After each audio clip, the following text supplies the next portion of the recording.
Hello friends, welcome to my channel ready study learn. आज फिर मैं आपके सामने एक करंट अफेयर्स का वीडियो लेकर के आई हूँ।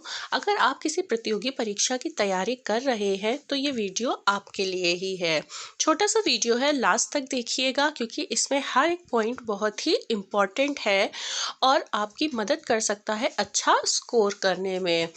चलिए देखते हैं आज का टॉपिक आपके लिए क्या है। और अगर आपने अभी तक मेरा चैनल सब्सक्राइब नहीं किया है तो आप सबसे पहले मेरा चैनल सब्सक्राइब कर लीजिए ताकि आप तक ऐसे ही इंफॉर्मेटिव वीडियोस पहुंचते रहें। तो जैसा कि आप स्क्रीन पे देख पा रहे हैं, आज का टॉपिक है 58th ज्ञानपीठ पुरस्कार का हुआ ऐलान। यानी अभी हाल ही में ज्ञानपीठ पुरस्कार की घोषणा हुई है और ये किनको मिलेगा, ये सारी इन्फॉर्मेशन इस वीडियो में है।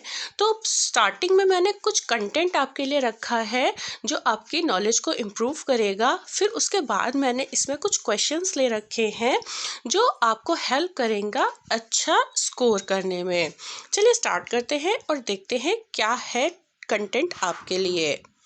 ज्ञानपीठ चयन समिति ने शनिवार 2024 को 58th ज्ञानपीठ पुरस्कार की घोषणा कर दी है। देखिए फर्स्ट पॉइंट में ही आपको कितनी अच्छी और इन्फॉर्मेटिव बात मिली कि यह कौन सा संस्करण है 58th। यानी आपसे अगर पूछा जाए प्रश्न में कि अभी हाल ही में 2024 में जो घोषणा हुई है ज्ञानपीठ पुरस्कार की, तो वह कौन सा संस्करण है, तो आपका जवाब होगा 58th। आगे देखते हैं। ज्ञानपीठ चयन समिति ने एक बयान में कहा, यह पुरस्कार 2 भाषाओं के प्रतिष्ठित लेखकों को देने का निर्णय लिया गया है। इसके लिए संस्कृत साहित्यकार जगत गुरु रामभद्राचार्य जी और प्रसिद्ध उर्दू साहित्यकार गुलजार का चयन किया गया है। गुलजार जी के बारे में आप लोग बहुत अच्छे से जानते होंगे क्योंकि ये बॉलीवुड से जुड़े हुए हैं, और रामभद्राचार्य जी को भी आप अच्छे से जानते होंगे क्योंकि अभी हाल ही में ये ज़्यादा ही लाइमलाइट में रहे हैं जब से अयोध्या राम मंदिर का मामला सामने आया है। चलिए आगे मैं आपको बताऊंगी इन दोनों के बारे में। ज्ञानपीठ पुरस्कार कौन देता है, तो ज्ञानपीठ पुरस्कार भारतीय ज्ञानपीठ द्वारा प्रतिवर्ष किसी लेखक को दिया जाने वाला सर्वोच्च भारतीय साहित्यिक पुरस्कार है। गीतकार के साथ साथ प्रसिद्ध कवि भी है गुलजार। यानी अब मैं आपको गुलजार जी के बारे में बताऊंगी। गुलजार लोकप्रिय गीतकार होने के साथ ही इस युग के बेहतरीन उर्दू कवियों में से भी एक हैं। इससे पहले उन्हें 2002 में उर्दू के लिए साहित्य अकादमी पुरस्कार, 2013 में दादा साहेब फाल्के पुरस्कार, 2004 में पद्म भूषण और कम से कम 5 राष्ट्रीय फिल्म पुरस्कार मिल चुके हैं। चलिए अब रामभद्राचार्य जी के बारे में भी जान लेते हैं। चित्रकूट में तुलसी पीठ के संस्थापक और प्रमुख रामभद्राचार्य जी एक प्रसिद्ध संस्कृत विद्वान, शिक्षक और 100 से अधिक पुस्तकों के लेखक हैं। 1950 में यूपी के जौनपुर के खांदी खुर्द गांव में जन्मे रामभद्राचार्य रामानंद संप्रदाय के वर्तमान 4 जगत गुरु रामानंदाचार्यों में से एक है। वह 1988 में इस पद पर बने हुए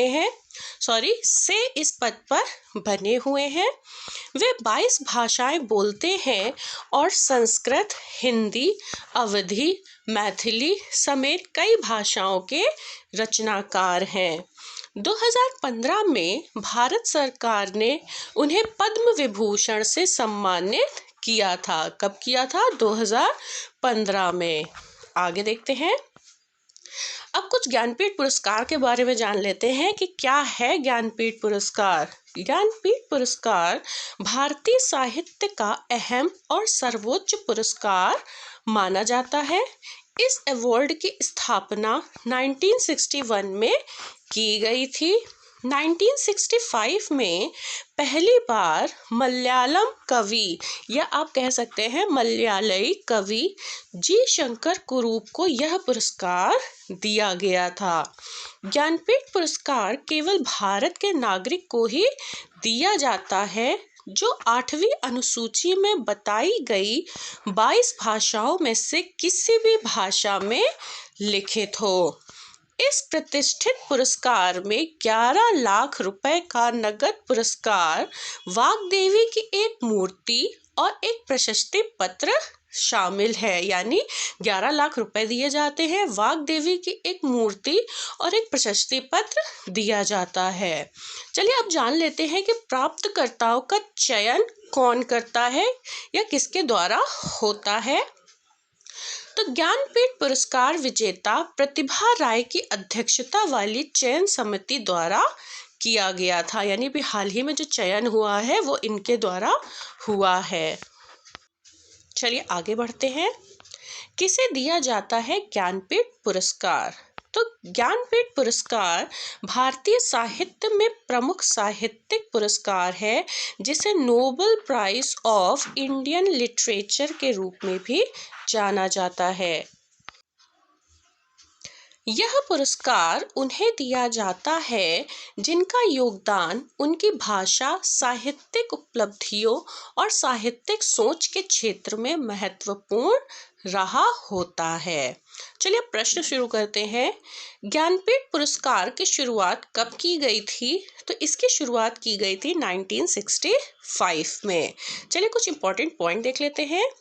श्रीमती रमा जैन और श्री साहू शांति प्रसाद जैन द्वारा संस्थापित यह संस्थान साहित्यिक पुस्तकें प्रकाशित करता है तथा ज्ञानपीठ पुरस्कार और मूर्ति देवी पुरस्कार नामक 2 पुरस्कार प्रदान करता है जो साहित्य के सर्वोच्च पुरस्कारों में से हैं। इसकी स्थापना 1965 में हुई। आगे देखते हैं। ज्ञानपीठ पुरस्कार पाने वाला प्रथम व्यक्ति कौन था? तो ज्ञानपीठ पुरस्कार पाने वाला प्रथम व्यक्ति थे जी शंकर कुरूप। चलिए इनके बारे में कुछ इंपॉर्टेंट पॉइंट देख लेते हैं। प्रथम ज्ञानपीठ पुरस्कार 1965 में मलयालम लेखक जी शंकर कुरूप को प्रदान किया गया था। उस समय पुरस्कार की धनराशि 1 लाख रुपए थी। 1928 तक यह पुरस्कार लेखक की एकल कृति के लिए दिया जाता था, लेकिन इसके बाद से यह लेखक के भारतीय साहित्य में संपूर्ण योगदान के लिए दिया जाने लगा। नेक्स्ट, हिंदी के लिए अब तक प्राप्त ज्ञानपीठ पुरस्कार कितने हैं? तो हिंदी के लिए अब तक प्राप्त ज्ञानपीठ पुरस्कार हैं 58। ज्ञानपीठ पुरस्कार चयन समिति ने वर्ष 2021 और वर्ष 2022 के लिए क्रमशः 56 और 57 ज्ञानपीठ पुरस्कार की घोषणा की और 2023 को मिलाकर 58 है। नेक्स्ट, हिंदी भाषा में ज्ञानपीठ पुरस्कार पाने वाले पहले साहित्यकार कौन थे? तो अगर हम साहित्यकार की बात करें तो वो थे सुमित्रा नंदन पंत जी। सुमित्रा नंदन पंत ज्ञानपीठ पुरस्कार पाने वाले प्रथम हिंदी लेखक थे। नेक्स्ट, ज्ञानपीठ पुरस्कार 2023 किसने जीता? तो यह जीता है गुलजार और रामभद्राचार्य जी ने। नेक्स्ट, भारत में ज्ञानपीठ पुरस्कार प्राप्त करने वाली पहली महिला कौन है? तो भारत में ज्ञानपीठ पुरस्कार प्राप्त करने वाली पहली महिला है आशापूर्णा देवी। 1976 में बंगाली उपन्यासकार आशापूर्णा देवी ज्ञानपीठ पुरस्कार प्राप्त करने वाली पहली महिला बनी। किस भाषा को अधिक ज्ञानपीठ पुरस्कार मिले हैं? तो वो मिले हैं हिंदी को। सर्वोच्च ज्ञानपीठ पुरस्कार पाने वाली भाषा हिंदी है, जबकि कन्नड़ दूसरे स्थान पर है। 2005 तक कन्नड़ पुरस्कार प्राप्त करने वाली सर्वोच्च भाषा थी। हिंदी भाषा में पहला ज्ञानपीठ पुरस्कार कब दिया गया? तो हिंदी भाषा में पहला ज्ञानपीठ पुरस्कार दिया गया था 1965 में। आई होप आपको मेरा ये छोटा सा वीडियो इंफॉर्मेटिव लगा होगा। अगर आपको मेरा ये वीडियो अच्छा लगा है तो प्लीज़ आप मेरे चैनल को सब्सक्राइब करिए, मेरे वीडियोस को लाइक करिए और इन्हें शेयर करिए। And thanks for watching.